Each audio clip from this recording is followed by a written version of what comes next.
Yeah.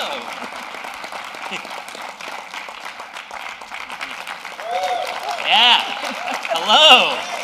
Hello. Wow, we're seated so far apart. How are you doing? I feel like you should have a little table for snacks. I know that is a little weird. Everybody, actually, thank you for coming. I know you all have gambling to do, but we'll let you back. Drinking too. Hello, Amy over there. So I think I wore my glasses. We are? Oh, look around the camera. Nice. Gotta look good. We talked a little bit about what we would talk about today, and at one point we were just going to chit-chat, and then it was going to be an interview, and then we said we're just going to chit-chat, but then I did prepare some questions, so I win. We never actually agreed, but here we are. Yeah, no one agreed. But now I'm going to ask you guys all the gotcha questions you've ever wanted to ask Amy Hennig. So, oh, no. Yeah, it's going to be pretty tough. I'm going to start. Do you mind if I start with a question? You don't even have a description in the booklet because... I didn't want you to know what was coming. It wasn't like you were going to put the questions in the booklet. I just mean I said okay, we've both been in the industry. I'm totally preempting you. Yeah. We've both been in the industry for 30 years, since 1989. Yeah. Yes, I'm 3 years older than you, so you got a younger start than I did. Yeah. And so, Trailblazers, it's got an S on the end. It's a conversation, right? You're not just going to interview me. It's hard, though, when people ask to give advice, because I'm like, how do I get into the games industry? And I'm like, well, get out your Atari 800 and print out your resume. That's the last time I did a resume, it was on my Atari 800. I was this close to joining Lucas. What? We both went to Berkeley. Oh, yeah. Yeah, go Bears. Yeah, as well as Mark Cerny as well. We should get up here, just join. Yeah, Mark Cerny. And I was this close to getting a job at LucasArts while you were there, but I didn't get it. What year was that? I still have a rejection Wait, you never letter. told me that. That's exciting. I think I did, but you didn't look like you were listening when I told you, so I don't think it sunk in. It was probably 1989, 1990, right in there. Mm-hmm. You were there. Did you apply to be a scumlet? That's what my job description was, scumlet. I don't know. Which is very I went to the ranch. building. It was very exciting, and I never heard from them again. No thank you letter. The ranch is beautiful, but I was a little disappointed they weren't they're not animatronic droids or anything. It's just an animatronic George. That's what we need. Sort of like Mr. Lincoln. So I have my questions for you. Okay, all right. Do you have your questions for me? No, I'll come up with them as we go. It just says just improvise. Okay, I'm going to start off right away. I'm going to ask you about some hot topic issues. Tell me about ElectroCop. ElectroCop. So that was the very first game I worked on. It wasn't the one that came out for the Atari Lynx. I wasn't that fortunate. Oh. So Atari had another idea that year that they wanted to do another game called ElectroCop, but make it something completely different for the Atari 7800. And so that was my very first gig as a contractor in the industry, just me and a programmer working out of his kitchen in San Jose. You were in school at San Francisco State? I was. Film? Yes, I was studying film. I was getting my master's in film, and then desperately trying to take any job I could to make enough money to actually afford school. So you got redirected by ElectroCop into games. Was it the... It was such a brilliant experience. It was an amazing experience. But that game didn't come out. It made me come out? It did come out or didn't come out? No, it never came out. Unpublished? Unpublished, so yes. Do you have it sitting on a hard drive somewhere that you can release someday, ElectroCop? Probably doesn't work anymore. Some Atari ST somewhere in a closet, yeah. So was it the appeal of, were you drawn by the games industry, or were you repelled by the film industry when you changed your careers? A little bit of both, actually. And it's interesting, because, I get the same question. People say, how do you get into the industry? And it always feels disingenuous, because, of course, it was completely different for us back then. But, I always tell people, be in the right place at the right time. I got the opportunity because I went to a garage sale and ran into a high school friend who was going to do the job, but was going to move to Texas, and this programmer needed an artist designer, and I was just like, how much does it pay? So you go to garage sales every weekend if you're hoping to get in the games industry. Right, exactly. You're already there, because that's where you get all your dishes and stuff. But it's the whole, luck is preparation meeting opportunity, Yeah, right? so you were prepared. How were you prepared? You're getting a master's in film, but you also had some art skills, art training, right? Yeah, so I had studied English Lit at Berkeley, and then I went to get my master's in film theory and production, and so I studied a lot of that. I was studying animation. We had a pilot program to learn Wavefront on the Silicon Graphics workstation. I was doing all of that, and so it actually ended up creating a resume for me that made it possible for me to, plus I'd played games like mad since I was a kid, right? So, and I just started studying Nintendo Power magazines with a magnifying glass in like figuring out how they did it. You got a little bit of everything. That's when I get to the questions about your future. I wonder if you're going to start it. You sound like you could just start an indie game all by yourself and just do everything. Okay. Yeah. Yeah, no, I'm not good at any of those things. Otherwise, I'd still be doing them. So, and then what was it like to work hand in hand with Michael Jordan? I never met him. Hand in hand with Michael Jordan. You made a Michael Jordan game. I did make a Michael Jordan Chaos in the Windy City game on the Yeah. Super Nintendo. Yes. Chaos in the Windy City. Yes. Yeah, That you was made a Super my Nintendo first game. lead design role. Yeah. And I Yeah. wasn't doing any drugs. It was just weird all on its own. It was a weird time. There's a lot of cocaine at EA at that time, and I think Here we go. Yeah, that's what I've been waiting for. I wasn't. Let's go. I wasn't indulging in any of it, but was it? Somebody said about the Star It's a very Wars. exciting time at EA, let's say that. Yeah, Very somebody said high about the intensity time. Star Wars Christmas special that it was written by a sentient bag of cocaine. I think Bruce Valanche, right? Yeah. So, this could be described as such. So I wasn't indulging, but I think other people were, and so anyway, it was in the air. Luckily, that's all It was just stopped. a fine. None of that is going on there at all. Fine dust in the air at Electronic Arts. I'm sorry, that's a terrible thing to say on stage. And that was everywhere. I bet that's the story for every It was the game company in the 80s. 90s, early 90s. So. Yeah. But it was actually a great learning experience making that game. And no, I never met Michael Jordan. I actually went all the way. He had actually, while we were making the game, he quit basketball. So that was To make video games. He also got lured into the world of to video games. play like, farm league baseball. And so we actually went out to Birmingham, Alabama, where he was playing on the Birmingham Barons, to do a photo shoot with him, and then he just didn't show. I watched him play baseball though. He actually You went there, you watched him play baseball, and then you went to the photo shoot and he didn't show up. Yeah, he didn't show up. Wow. And so later they went back and he did show up. So we have him on the cover because of that. That could have been amazing. But I do have a basketball that he signed. Oh, yeah. Right? And I've told the story before. It says to Amy, great game, Michael Jordan. Yes, which Sean Vanneman loved. How do He I said it beat sounds the like they last were going level? hard in the paint, But it's like, no, he meant the video game. Legacy of Kain, Yeah. Soul Reaver, it's a great game. Some people say, including you, it says greatest achievement. Did you say that out loud in an interview once?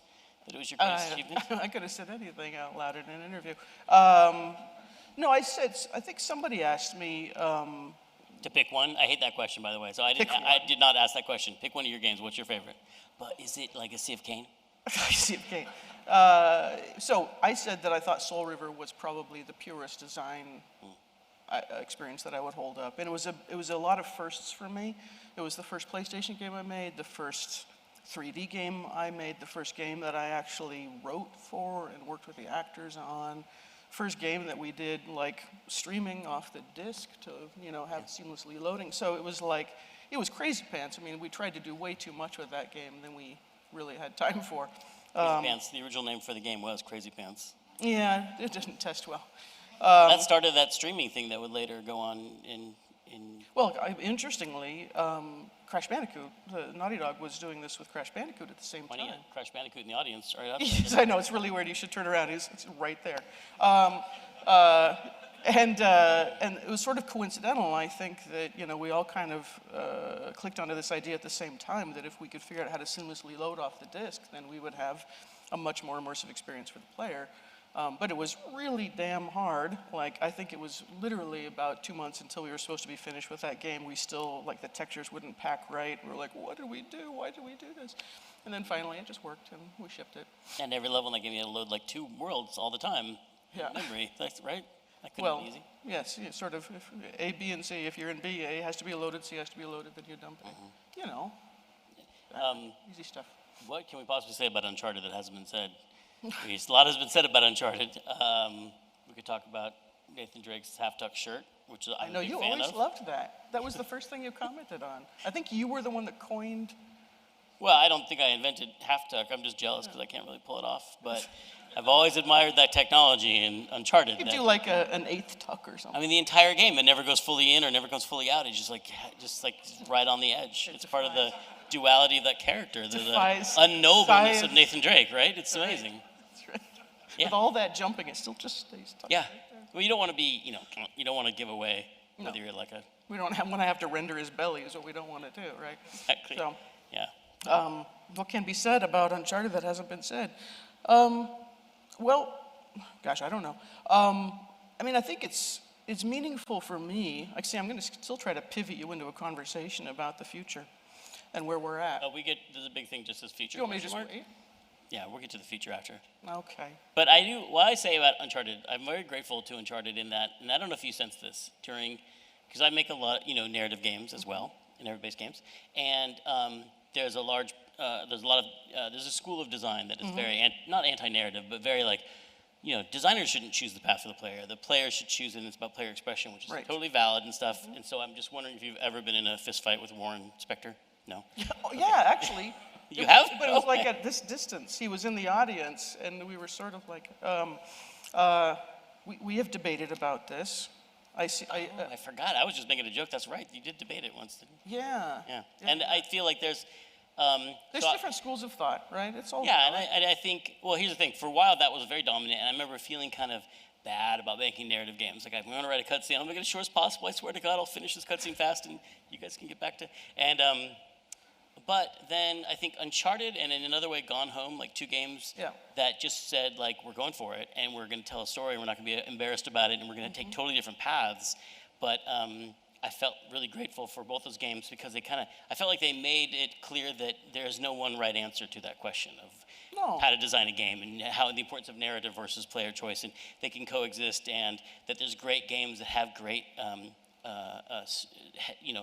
story that was very highly authored, by a designer, and there's games on the other side, and that we can have them both, and we can be happy and be friends. Yeah, I mean, with each other. Exactly, right? I mean, this is why being dogmatic about this seems so counterproductive and counterintuitive, because games can be so many things, right? Yeah, and I feel like we've only done like a few of them too. I think there's so many other things, right? That games can be. Yeah. But I mean, I think that's why, again, conversationally as opposed to interviewee.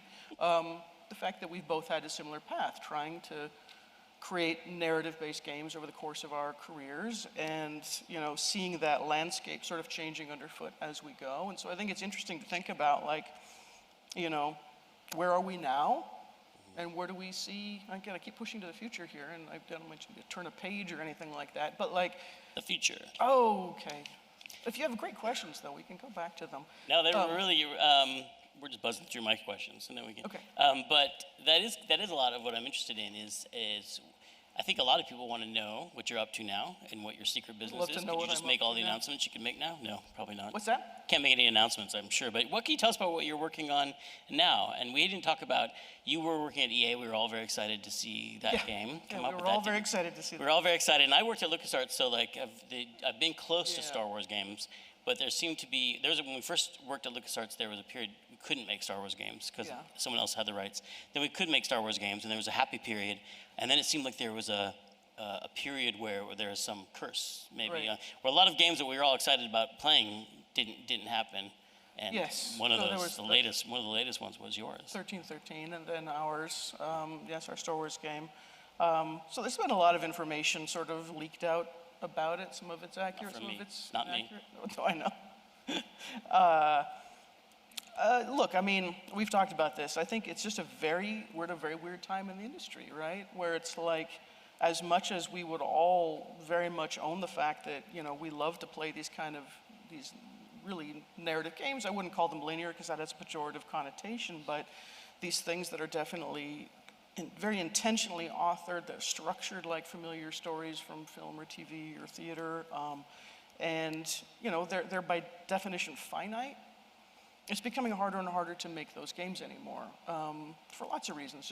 Partly because of business model and cost of development, but I think it's a shame. And the thing that I think I'm the most optimistic about in some ways is the fact that I think, just like Sean said, we're at this inflection point where it's like everything is going to change, right? We don't know. Is there another console generation after this next one? Is everything just going to be streaming to us the way music and TV and movies do?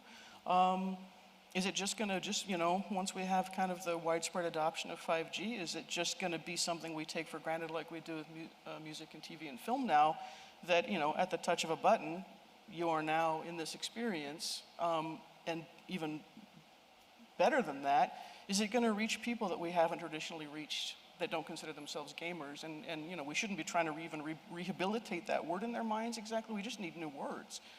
Because a game, we talked about, I think it was Gary Whitta that said this to me, like, why do we talk about beating games? Like, they're story experiences. You don't beat a book, you don't beat a movie, you don't beat a TV show, you know, it's like, so there's something fundamental about the way we approach interactive entertainment. I totally just beat Russian Doll the other day. It was like, Last level was tough, but nailed it. That's right. Well, With binging shows, it's like, can you stay up till the end of the show because you watch it all night? Well, that's the other example too. It's sort of like, and then what is the common wisdom in the game industry these days as our games have gotten bigger and more intimidating and larger? It's sort of like, what percentage of people actually finish these carefully curated stories that we create? So it's less than 50. I mean, sometimes I've heard 10%. That's like saying, you know, a half hour into a movie, you expect people to go to the snack bar and never come back. So don't bother writing. I got the gist. A good ending, right? Yeah. Like it's crazy that this. I mean, again, there are people that are more dogmatic than us who would say, well, we shouldn't be trying to tell these kind of stories in games. Games are something else. Let them be their own thing. Don't ape cinema. Don't ape other mediums. But it's like story is something that's been with us forever, right? Yeah. And so it's not like we just went, let's go back to the last most popular medium, movies, and copy that. It's like, no, everything is coming from the same original inspiration sitting around the fire, right? And I think that if we are trying to tell stories, because of the way we connect with people, and that's not going to happen through machine learning, it's not going to happen through AI, it's going to happen because people with authorial intent write a thing that has purpose and landmarks and lands in a perfect way.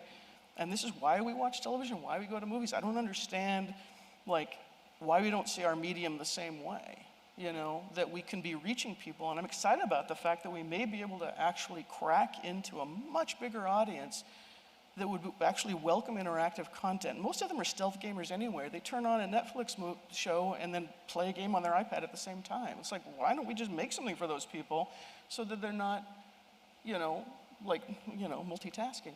Are you working on a two-screen experience right now? A two-screen experience. Every time Walking Dead starts, I'm like, I'm not going to do I'm starting to evangelize, but that's mostly when you say, what am I doing these days? It's that. But, I'm taking some little gigs here and there that let me explore spaces that I find interesting. I'm very interested in VR and storytelling possibilities there. I just think it's a tough business model. But I find myself most fascinated by this feeling like there is a huge shift coming in 2 to 5 years, maybe a little bit longer, where our content is going to be able to reach people a lot more frictionlessly than in the past. It's going to reach a much bigger audience, and we should be starting to make things for them now. And I look at what we've learned anecdotally, the phenomenon that we've seen with games like Uncharted and The Last of Us, and Supermassive Saw is a very similar phenomenon with Until Dawn, where the games are just as watchable as they are playable. And I don't mean like some, Twitch streaming or a YouTube, playthrough. I mean like they are just as entertaining to be in the living room while someone is playing. And it's not that the rest of the people are there as passive observers, they're collaborators. And some of them are better that way. I mean, like, I thought I was playing Until Dawn. I thought it was great, and then I played it with a group of people who were all yelling at what to do, and I was like, oh, this is how you're supposed to play this game. Exactly, right? And so those of us in the game industry have seen this effect, this phenomenon, and we're aware of it, but we haven't necessarily embraced it to say, how do we actually make more of that? How do we actually design for that? And understanding that, like, trying to convert people that don't consider themselves gamers, there's so many obstacles for them. Are they going to buy the console? Even when somebody else bought it and it's sitting there, do they understand, which input to turn on? Are they intimidated by it? Do they want to touch that, 15, 20 button controller? It looks like a porcupine sitting on your coffee table. It's incredibly intimidating. And then you add onto that the fact that, because we think of gaming a certain way, that we're making things that are, they're difficult, they're a little bit hard to approach. It's about mastery, it's about competition, all these things that, like, a mainstream audience who just wants to settle in and experience a story don't necessarily want all those things. And so maybe we just, in that sense, you get away from the word game and you think about more like taking what we know how to do and and make these much more accessible experiences for people that would probably welcome interactivity if we made it for them. Yeah. We just make it, let someone else come up with a cool name for what it is. Yeah. You don't have to name it. No, I don't know what that name is. I don't know what the verbs are, because you still want to say play and, player, and it's like, because we don't have other words that seem palatable. But I just look at, those of us that are in this room, we have a very specific set of experience in terms of we know how to tell good stories and create, memorable characters and worlds. We know how to do real-time development and, how to do performance capture and virtual production, and we understand interactivity. And you got to understand that intersection of those three disciplines is really small. So there's gonna be a revolution in how we receive content, and there's a lot of people in Hollywood trying to figure this out right now, but they don't know what we know, right? And they're getting a lot of things wrong as far as I'm concerned, because they're trying to imprint what they know from linear media onto what we do. And it doesn't work that way, right? Because all of a sudden now you have live action restrictions on top of this thing that is otherwise incredibly liberating, right? Working as virtually as we do. And so I think we have this incredible window of opportunity where we can be stepping into that void for a much larger audience to create content that is sort of meaningfully interactive, but kind of crafted for people that aren't necessarily there because they want to beat the game. Yeah. I mean, I've always felt like I had one foot in both, like just loving video games all my life and no one in my family really liking them, and just always seeing that contrast of like what the world looks like to people outside of games and inside. It always seemed there's so many more people that could be reached by games or just what we do, but they aren't, and there's a lot of reasons for that. And a lot of things I think you don't have to abandon. Like we're saying, there's a game for everyone or experience. No, it's not an either or thing. Yeah. It's just it's filling an and that I think that we're making less of these games. And of course, people point out that so many of the games that have done very well this last year and been awarded, they are fundamentally story games, but they're also really long and they're kind of intimidating. And I mean, again, anecdotally, a lot of my gamer friends have said to me, of course, nobody wants to say this publicly out loud because it feels like you're turning in your gamer card, right? But it's like, it's a little exhausting, and it's very admirable. All these games that we're going to be, awarding tomorrow and honoring tomorrow, absolutely admirable. But that bar keeps getting moved, or the line keeps getting moved, the bar keeps getting raised, and it's in a way that actually is becoming somewhat disenfranchising for people that have been playing games a long time, I think. That it's harder and harder to find the content that is sort of finite and curated. I find myself playing things like Florence and Return of the Obra Dinn, and They're great. Those are great games to play. Right? Yeah, and Minute. Have you played Minute? I did. You know how long it lasts? It's much longer. It's much longer than a minute, but it's like But if you don't feel that way, but it's really good.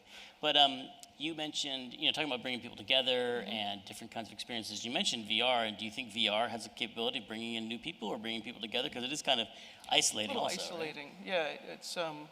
Yeah, it feels somewhat self-indulgent, to be like in the living room and going, "See ya, everybody," and then flail your arms around and, ooh and ah. It's like I said, it's a little masturbatory. Like, go in the other room and do that, Yeah.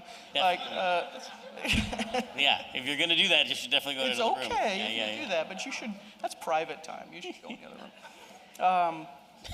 So, yeah, I mean, look, that can be a social experience, but it's being social with other people that are elsewhere, and the only time it's, right now, that it's sort of a shared experience is when you do location-based entertainment VR.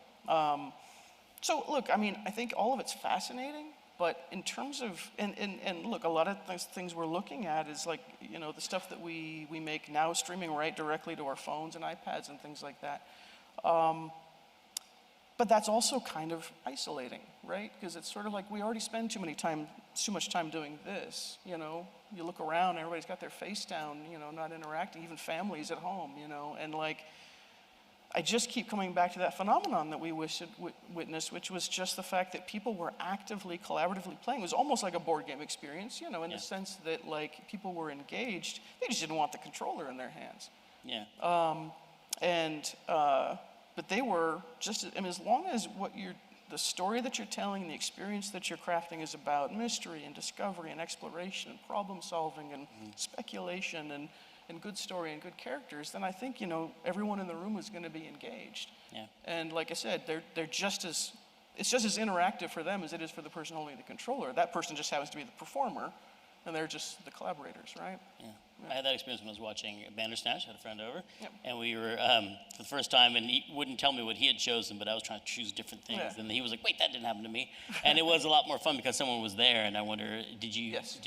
check out Bandersnatch, and were you alone or Yeah, with somebody? 3 times. So, Wait, you played the entire thing 3 times? I played it, so watched it, whatever. with 3 different people. One time I was controlling, and one time another friend, another time another friend, and we would just sort of watch what they did and sort of discover new paths that we hadn't seen.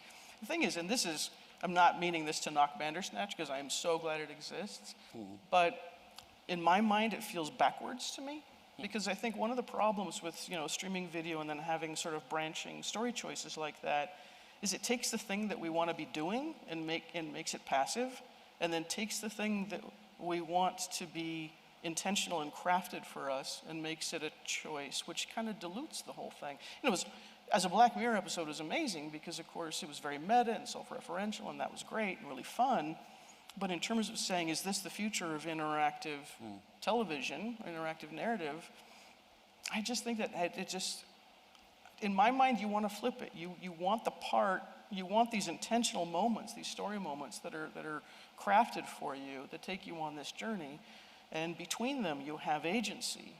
But that doesn't mean it's going to change the story. And it's like sometimes we poo-poo that. Like, no, it all has to be branching. It has to be, choices with consequences. And I get that. But then I look at a game like Florence, which is so beautiful, and, fundamentally on paper the same for everybody. But everyone's experience of that game is different because of the emotional, tactile response of, the mechanics. And what you bring to it from your own past, right? So I feel like I wish we were doing more of that in a more mainstream space. The fact that some of these things, and the discoverability problem, right? That a beautiful game like that I know my family members would enjoy, they'll never find that on their own.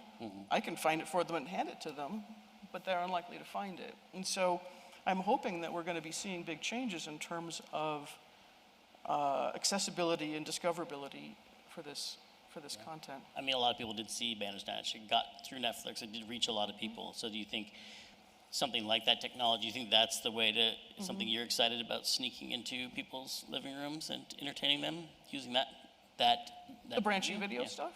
Or branching video or, not to name Netflix, but like any sort of something that's seen as not a gaming platform, Right. just, Look, like, that is the whoops, perfect gaming. Trojan horse, right? And that's why, even though I don't know that I would say branching video feels like the future of interactive narrative, I say I'm glad it exists because it is a perfect example of going, here's a service that people already subscribe to. All they have to do is click on the thing and suddenly they're in, and they don't have to be making decisions about whether they're willing to spend a few dollars, or do they have the right hardware, do they need to download something, right? They're just in, so you want that frictionlessness so that when you ease them into it, they can discover that it actually is enjoyable for them and get sucked in. So what's that going to be? Because if it's a game streaming service, then the issue is, well, then it's just a virtual console. You're pointing it at gamers, right? How do we get it coming right into people's homes the same way Netflix is, or Hulu, or Amazon, or whatever, right? Like something that sort of has like Trojan horsed itself into our lives, but then could be, the gateway for this content. Because I've heard people say, I play games, my partner doesn't, but they saw Bandersnatch and oh, what else is there like this? Right. And then I guess they just go into David. Yeah, one of my colleague buddies said the same thing. His wife is not a gamer, and he was playing Detroit, I guess, which I really enjoyed, by the way. I thought it was really a great game. And she was like, what is that? And so she picked it up, and she played the whole thing through herself. And said, where is more of this, right? And so again, I think that people are hungry for this kind of content. They just have no idea that it exists or how to find it. And we have to get over, I think, some of our cliquishness or our elitism around what constitutes a game, because it's actually potentially not only disenfranchising people that aren't hardcore gamers, but have been gamers their whole lives. And I think it's certainly not welcoming in a larger crowd that I think would welcome interactivity. Yeah. And there's always like some sort of shift when a new group comes into gaming, that instead of being celebrated, it's often like, who are these? Who just moved into the neighborhood? They don't. Look, I fully expect if I actually go this route, I'm going to get all kinds of heat for it, like I sold out and, chickened out or something like that. But it's like, it just feels like there's just a big unserved audience there. I mean, this is all sort of a silly apples and oranges comparison, and it's, anecdotal anyway, but it's sort of like we celebrate sales figures like Red Dead Redemption 2, 25 million units and whatever, that's amazing. And then Netflix goes, guess how many people watch Bird Box? 80 million people, right? There's so many more people out there that we could be reaching if we're just not as reductive in our thinking about what our medium is. Yeah. I don't think, it's really hard to look before something like that and describe, here's what people want, here's what the future is going to be. Because I think, when I think of all the really, like, revolutionary games or things that really broke out, they were mostly, to me, they were surprises. Maybe I'm just bad at looking at the future, but people wouldn't have before, Minecraft or, something was said, this is what I want. Like, very few people would have described that game. Right. I want to be, the graphics look like this and this. It's just that someone, made something that they cared about and made it, because they were into it, and then surprised everybody and created a bunch of. Unfortunately, that takes money. So, yeah, this is why you go out and have meetings to figure out who wants. By the way, I gotta go. Yes, exactly. To try to figure out, I've spent a lot of time over the last year having meetings and sort of checking in with people in the industry, so I can kind of sounds like a connect fun the year. dots. And Meeting year. It sounds like a lot of fun. what's that? Just going around having meetings all year. Having meetings and doing little contracting gigs and stuff, and just sort of taking the temperature of the industry and connecting dots that, if I can sort of stand back a little bit, I get to see the whole picture. And figure out where the best place is to be. It's sort of like I've said before, and I never want this to be coming from a place of sort of like, frustration, but like that AAA crank is getting bigger and harder and more expensive to turn, and I feel like it feels like a zero-sum game in some ways, and I know it's been very successful, and I totally applaud my friends that have made these amazing games. This last year, but I think everyone would agree that it's really expensive and it's really hard and it takes a lot of years now, and I think we would all welcome some means to sort of let off a little of that pressure and be able to make content sort of a more frequent cadence, and not sort of be so all in on a thing. It puts so much pressure on the team and on the product, and in a way that just wasn't true, 10 years ago. Yeah, I mean, definitely. For me, we're pushing, chasing a lot of AAA size games for a while, but then making smaller projects a lot of that was a reaction to that feeling of I have some other ideas I would just like to try, but maybe not bet the whole farm on every time. Well, you guys certainly pivoted that way, right? I mean, granted, games didn't take as long to make or cost as much then as they do now. Yeah. But even so, I mean, you had your own tribulations, trying to work with larger publishers and kind of navigate that whole thing. And I mean, definitely after made Brutal Legend, and I definitely got the sense of I don't think we could sign a deal like that again, because it was got to keep our IP. We got a bunch of money, and it seemed like the next generation of those kind of games was going to be really hard for a studio of our size, like 60 people to do. So we were making smaller games, and then Psychonauts 2 is now bigger again, but we're just trying to stay flexible because you never know what is going to happen, for sure. Right. Yeah. I'm very much looking forward to that, by the way. Psychonauts is one of my favorite games of thank you for back. all time. What's that? Yeah, that's awesome. So you played Florence, and now you're going to make a Florence game, is all I heard, right? No, I'm just praising Ken Long. I think we're all looking forward to Amy Hennig's Florence 2. Florence game, right? Florence 2, yes. I'm sure Ken won't mind that at all. No, look, I mean, I think the kind of thing that I have a wheelhouse I'm fully aware of, and some of it's tone and style, and some of it is just what we've learned making games with Sony, and I just think that we can take those things that we've learned how to do and point it at a slightly different audience, adjust some knobs a little bit, and be able to still deliver on that kind of sense of sort of sweeping adventure or mystery story or whatever, but do it in a way that longtime gamers will appreciate and people that don't consider themselves gamers would actually feel like was accessible to them and would be welcomed by. And the other benefit we have, I mean, and I might just be like crazy, but like not only, the benefit of potentially all this data is just streaming right into our homes and not having to own the hardware potentially, but like the fact that we all have this virtual controller in our pocket, because again, you got to figure what's the Trojan horse that's going to get people to go, sure, I'll try that, right? And like being able to do the Netflix thing with Bandersnatch, it's like the fact that we already have this analog device, input device in our pockets, and everybody has one. And if that could be speaking with these games instead of having to pick up the porcupine controller, then that would already be far more accessible and frictionless for people. Yeah, a porcupine controller is not a bad idea too.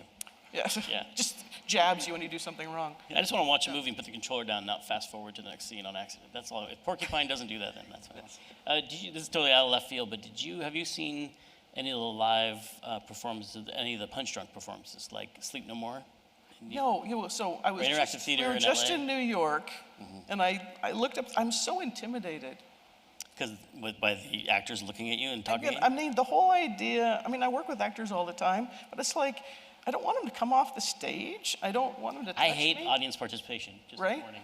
Yeah. But I hate when this plays and the audience comes down and is like, "What are you doing, Governor?" And I'm like, "Oh," I hate that. But I saw Sleep No More. If you haven't seen it in New York, and you wear a mask, you wear this creepy like. Yeah, and so I would be blind then, right? But you read less than behind it, and so it makes you feel safer, and the audience doesn't like, except for sometimes they It put you gets into a really room by eyes yourself. wide It's really shut, though. It's like I would feel safe with everybody in Yeah, plague only the masks. best parts of Eyes Wide Shut, really. Just all the good parts, the parts you want. Anyway, so no, I chickened out.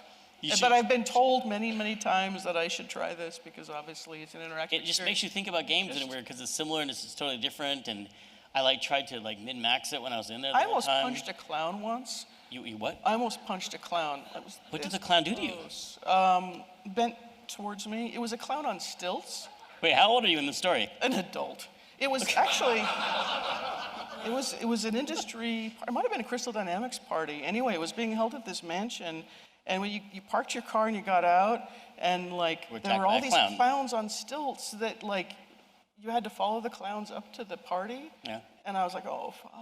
No. And they made you walk through their legs to get to the party. And it's like, ugh. And anyway, so I was just trying to get through, and then one of them leaned down and just my lizard brain took over. And I caught him. And it made a honk sound, right? You punched him and honk. No, if only. But I almost hit the clown on stilts. The clown. don't think any He court was in just the trying land to hand me a convicted you for flyer, and I freaked out. So, anyway, I just don't know if the Sleep No More thing. I mean, I should tie my hands down. There's no clowns. No, there's no I'm clowns. just saying, I might get a little punchy if I'm not careful. So Yeah. that wasn't a conscious decision. Go with a friend who can hold you back when the actors talk to you. But no, I have not. So. And then the opposite of that, not the opposite, but another thing board games. Do you think I love board games you do play a lot of board games? Yes.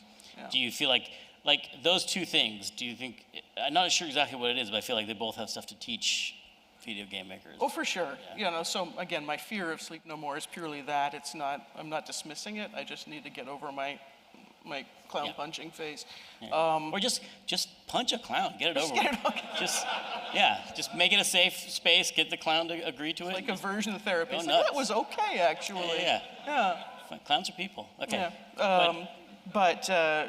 Well, look, I think part of it is the social aspect. And again, I mean, that's a big component to gaming today in general. And kind of keep raising the caveat that I'm not criticizing any other games. I just feel like there's a gap, that we're not making this other thing. And I was so struck by this phenomenon of families enjoying our games and games like them together and collaboratively talking through the game and sort of backseat driving. And and even, sharing the controller around and things like that. When we played Until Dawn, we swapped back and forth. It's like, okay, your turn. Like, phew.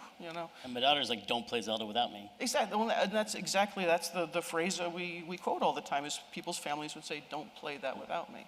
Because it's like, it's the best show ever, right? Because it's like, you're not just watching it, you're collaboratively playing it and discussing it. And it's like, that didn't change the story beats that you hit generally, right? It's just like, but what was important is this analog experience running up to that point, which is again why I feel like the streaming video, branching video thing has it backwards. It has it, but it had, yeah, and it's kind of a nice vision of the future in that it involves bringing people together, which I think mirrors a lot of our experience. I think a lot of people in the industry had this experience, maybe I did, because I got into video games because I couldn't, my family was older than I was. My brothers and sisters were older, and I couldn't get them to play board games with me, so I got into video games. Yeah. I was lonely, that's what I'm saying. I got into video games because of I was playing by myself, and then through video games, I've ended up, all my social life comes from it. Like all the friends I have, and coworkers and stuff, everything I know socially comes from video games, so it went this whole circle from isolated to very social, and here we are now standing in front of a bunch of people. Yeah. So I remember my best friend when I was growing up, we had limited choices in our entertainment. We had like an original Apple and Dark Castle, and we would one of us would be the arm and one of us would throw the rocks. So we could play together. It made its own game because it's like, God damn, put the arm down, it's like, you had to rely on the other person. So yeah, that feeling of actually playing something together, but you're playing the same thing together. It's not necessarily that you're all like in this big, open world, but you're actually like looking at this same crafted experience and discussing it almost like you would a good show. It just reminds you of how important that emotional connection, just even I've seen The Little Mermaid, of course, and then I saw The Little Mermaid sing-along show with my daughter and this whole group of people at the Castro Theater, and when Ariel says but father, I love him, and the whole audience just kind of gasped, and I was like, oh, that's right, people are important, they make things more intense, Right, exactly. Maybe that can happen in games. So, how are we on time? It's 2:32. Who will tell us when to stop talking? No, because there's are you guys just going to tell us, or you guys are just going to leave when no to stop talking? indication, I know we started not exactly at 1:45, but is someone else going to come in here and give a next talk? Well, no, we're just here for the rest of the day. Settle in, folks. What? He's holding up a thing. 3 minutes. We have 3 minutes to go. He's giving us a very problematic signal. All right, so I said Psychonauts is my favorite game, one of my favorite games. Meet Circus. We agreed not to talk about. Okay, all right, that's fine. I was gonna ask you, what is one angry question you get the most often? And I was like, for me, people would bring up Meet Circus from Psychonauts, right? Which is very hard to play if you're a baby and complain a lot. But I've obviously taken it really well. But I threw that controller down. Do you have a Meet Circus in any of your games? Well, I wished I'd had a Meet Circus in the first Soul Reaver game because we actually had to cut the whole back third of the game off and say, to be continued. Well, that was a little embarrassing. So yeah, that probably. Never split a game in two. Of course, the Michael Jordan game in general, either people are love it or what? I've heard it's very hard. I haven't played it, but it's for just Michael Jordan? Well, everything was harder back then. It was harder back then. All games were harder back then. The game hasn't gotten easier. Have you tried to go back and play Tomb Raider or the original Tomb Raider? Yeah. Or Ghosts and Goblins or something. It's impossible. I don't know what. We're soft now. I used to make adventure games. Yeah. Tell me about it. So yeah, because in all those adventure games, if someone said I played the game but I didn't finish, I could usually tell them. Yeah. They got stuck in the junkyard, or they got stuck on the elevator puzzle. I just know all the puzzles they got stuck on. the few places that are. Yeah. Yes. Someday I'll go back and finish Meet Circus. I can help you. Just gotta use invisibility. Okay, we'll get together. Visibility, and it's just fine. That's right. Well, do you think we had a killer 3-minute closer? Was that we didn't really stick. We didn't really stick to the landing. We just sort of petered out talking about Meet Circus. Is where we say, hey, we're gonna take audience questions, but we're out of time. Well, it's awesome to talk to you. Thank you for agreeing to talk to me. Pontificate. Yeah, it's all very interesting. That's what I do now. Yeah, a professional pontificator. That sounds like a good gig. Yeah, I know. I should have had that put on my business cards. It does not pay, though. No. Well, I think we're all excited about when you can announce some things about what you're doing next, because it sounds like if it's anything like what you were talking about, I think it'd be really exciting. Yeah, no, interesting times, I think, for me and the industry, and you know, big crossroads, I think, you know? Exactly.